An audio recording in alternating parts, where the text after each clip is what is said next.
Oke, assalamualaikum warahmatullahi wabarakatuh. Selamat siang, salam sejahtera ya. Ya, pada kesempatan hari ini kita bertemu kembali di mata kuliah pemrograman .NET ya. Pemrograman .NET. Nah, ini untuk materi kuliah kita pada kesempatan hari ini saya akan menyampaikan materi terkait dengan lanjutan materi yang kemarin ya. Materi yang kemarin yaitu di pemrograman .NET untuk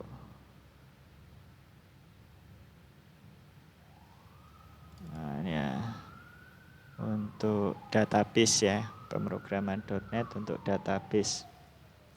Nah, untuk materi kita kali ini nanti saya akan menjelaskan terkait dengan lanjutan praktikumnya. Nah, ini adalah lanjutan praktikumnya. Ya, nanti akan kita buat ya, masih seperti kemarin. Nanti kita tinggal menambahkan kode program untuk simpan. Nah, ini ya, dimana untuk proses simpan itu di tombol button 1 ya. Kalau kemarin kita hanya membuat desain kemudian menampilkan data ya, menampilkan data. Sekarang kita masuk untuk simpan, di mana untuk proses simpan nanti di dalam form ya, di dalam form apa ini? Form jenis buku ya. Form jenis buku ada 2 textbox 1 dan textbox 2. Nah, jadi pada saat nanti kita klik tombol simpan, ya, tombol simpan, apabila kode jenis dan nama jenis itu belum terisi, maka akan muncul pemberitahuan. Nah, di sini ada pengkondisian atau decisionnya adalah jika textbox 1 titik text sama dengan kosong or textbox 2 titik text sama dengan kosong, maka akan muncul message box data belum lengkap. Nah, fokus nanti menuju ke textbox 1 ya, fokusnya nanti diarahkan langsung ke dalam textbox 1. Nah, else tetapi apabila textbox 1 dan textbox 2 ini tidak kosong, dengan kata lain ada datanya ya, sudah kita isi data, else ya, maka nanti kita akan melakukan pencarian ya, kita akan membuatkan semacam filter data. Jadi di mana filter data ini yang akan kita lakukan adalah untuk menghindari terjadinya data kembar ya, data kembar atau data yang pernah diisikan, yang sudah pernah diisikan ke dalam tabel jenis. Nah, maka di sini nanti ada proses pencarian. Kita cari dulu apakah data yang kita simpan itu sudah pernah disimpan ke dalam tabel atau belum. Ya, kalau belum, nah, maka nanti akan melakukan proses penyimpanan. Ya, ini ya proses penyimpanannya di sini. Insert into jenis. Nah, tapi sebelum melakukan proses penyimpanan di sini kita akan melakukan pencarian datanya dulu. Datanya itu sudah ada apa belum? Dengan menggunakan command reader ya. Jadi perintah komen. Jadi perintah komennya ini nanti akan ditampung dulu ke dalam variabel cmd. Nah, variabel cmd ini tentunya adalah variabel yang kemarin sudah kita deklarasikan sebelumnya ya. Sudah kita deklarasikan sebelumnya di dalam modul ya, dalam modul itu sudah ada variabel cmd, kemudian kita panggil variabel cmd yang kita isi dengan sebuah komen ya, sebuah komen. Jadi perintah ini nanti kita tambahkan ya, kita tambahkan ke dalam form yang kemarin ya, karena belum ada prosedur untuk simpan ya, masih hanya load saja kemarin ya untuk proses loadingnya. Nah, sekarang kita akan melakukan proses penyimpanan. Nah, supaya perintah query select ini dapat membaca data yang ada di dalam tabel database, baca data yang ada di dalam tabel database, maka perlu kita eksekusi. Nah, untuk mengeksekusi komennya kita gunakan variabel RD ya, data reader. Data reader. Jadi data reader ini nanti akan menampung data hasil dari eksekusi query yang kita tampung oleh komen atau di variabel cmd. Setelah nanti dieksekusi, data itu akan dibaca.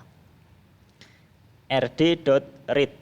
Nah, ini ya, rd.read. Jadi akan dibaca.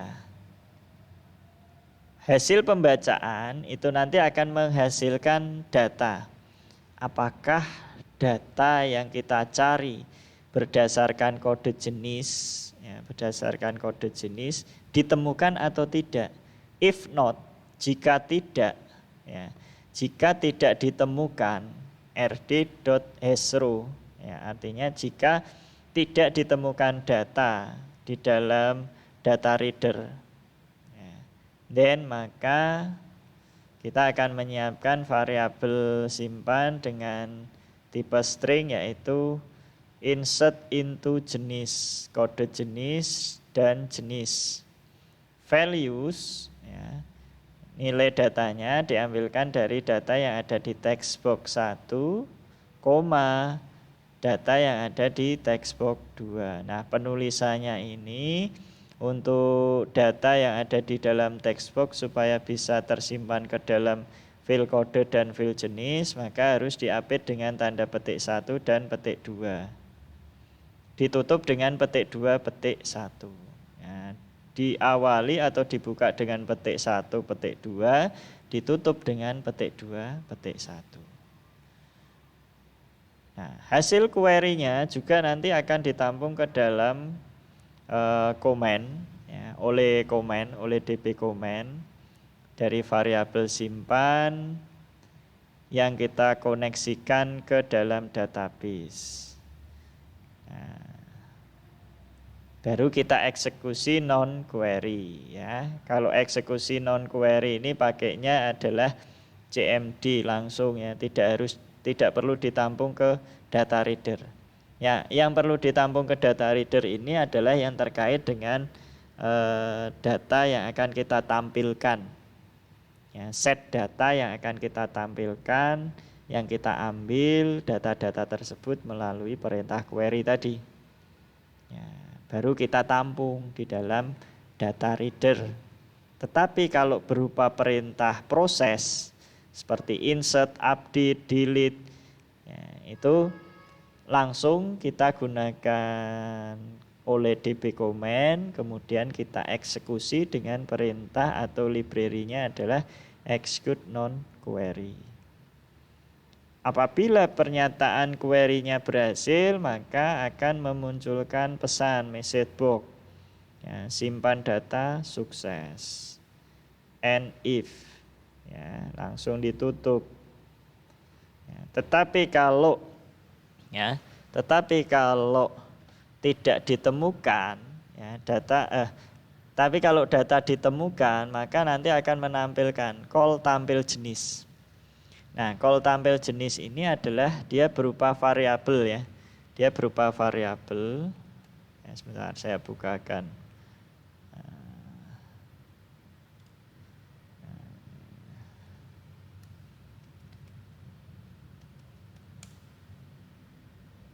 Kemarin kan ini ya. Nah, ini modul call tampil jenis. Nah, tampil jenis ini adalah perintah yang kita gunakan untuk menampilkan data ke dalam data grid. Jadi artinya adalah jika data hasil query-nya tadi ditemukan, select bintang from jenis ini ditemukan, oh ternyata kode jenis J001 itu sudah ada di dalam tabel. Nah, kalau ditemukan maka data yang kita isikan di dalam text box tadi J001 akan muncul di dalam data grid. Nah, kemudian text box akan dikosongkan dan text box 1 atau posisi pointernya akan fokus di dalam text box 1. Ya. Nih, itu untuk simpan, untuk proses simpan. Cukup simpel ya, proses simpannya cukup simpel. Nah, ini kode program untuk text box 2. Jadi artinya apa? Jadi kalau misalkan nanti kita menekan tombol enter ya di text box 2, kita enter, maka nanti akan menuju ke ya, atau text box 3 di sini kita isi ya, maka nanti text box 2 akan merubah secara otomatis karakter-karakter tersebut yang kita isikan menjadi huruf kapital ya, karena di sini ada perintah UCase ya.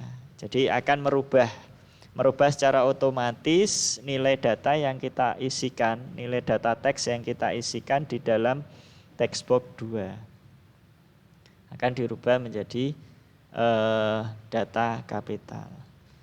Nah, ini kalau kita menyeleksi salah satu data yang ada di dalam data grid view 1 ya, perintahnya atau prosedurnya adalah private sub data grid view cell content click. Nah, nanti Anda pilih ya.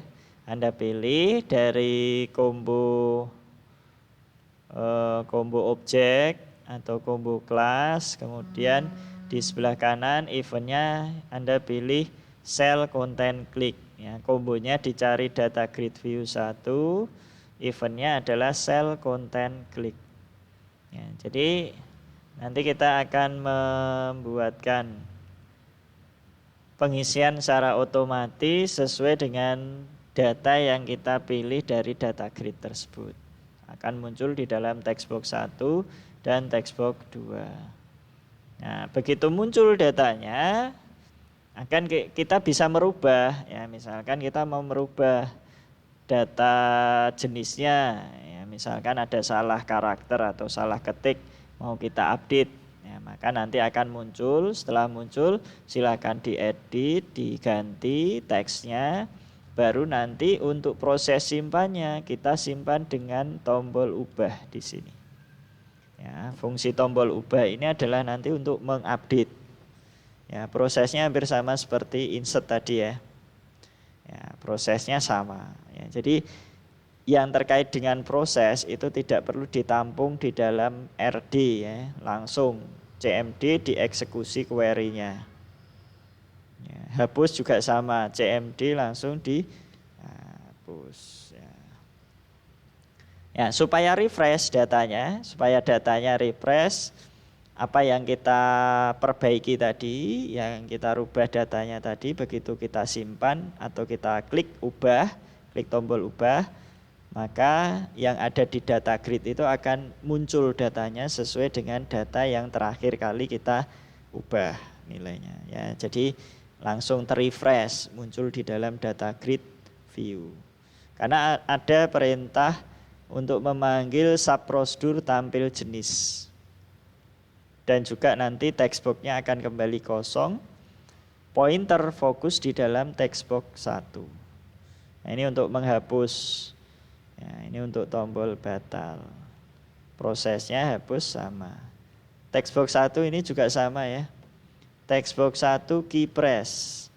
Ya, jadi kalau misalkan nanti data yang kita isi di dalam text box 1 itu sudah ada datanya di dalam tabel, text box 2 akan secara otomatis terisi data sesuai dengan item yang ada di dalam kolom jenis ya, sesuai kode jenis yang kita isikan ya. Ini text box 3 ini untuk pencarian ya. Ya, text box 3 fungsinya untuk mencari. Nah, ini kalau kita mau mencari data nanti kita akan memproses ini ya. Nah, ini ada tugas.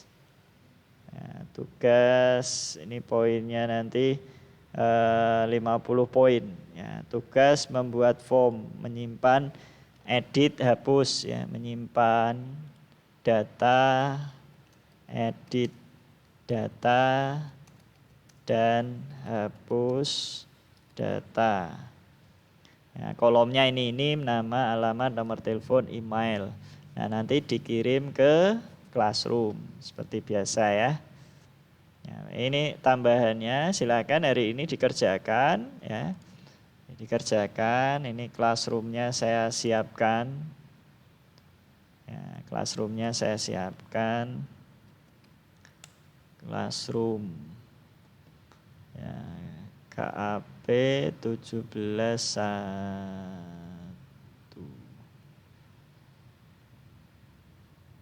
Ini ya.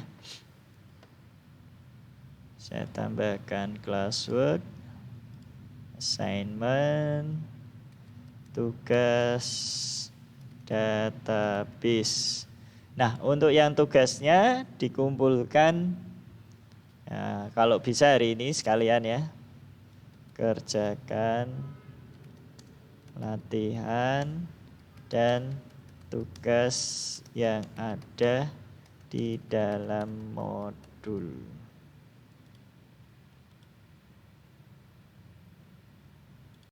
Ini latihan database, saya close, saya upload dulu ya. Nah, saya upload latihan database. Oke. Ya, paling lambat hari ini ya, silakan nanti kerjakan paling lambat hari ini. Ini untuk latihan database tugas 5. Oke, sudah masuk 3. Oke. Oke, ya. Ya, ini nanti silakan dikerjakan tugasnya, dikumpulkan kembali ke Classroom. Sebelum mengerjakan tugas ya, mengerjakan tugas yang poin ya ini tadi ya, tugas terakhir, silakan ya, bukan tugas terakhir ya, poin 3, tugas dengan 50 poin ini. Nah, nanti kalau sudah bisa dan jalan yang form jenis, silahkan buat untuk yang tugasnya ini, dikirim projectnya ya semua, termasuk database-nya. Database-nya tetap menggunakan akses ya, untuk membuat tugas ini. Database-nya kita tetap menggunakan akses. Nanti buat project baru ya. Untuk tugas poin 3 ini silakan gunakan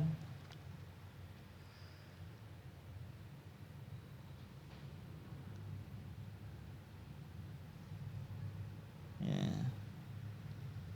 gunakan untuk pakai database akses. Ya, baik, saya kira ini ya untuk materi kita pada pagi menjelang siang hari ini.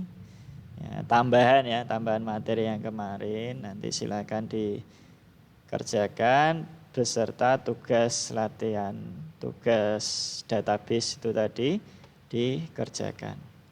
Baik ya, saya kira ini yang bisa saya sampaikan, kurang lebihnya saya mohon maaf. Atas perhatian dan partisipasinya saya ucapkan terima kasih. Selamat siang. Assalamualaikum warahmatullahi wabarakatuh.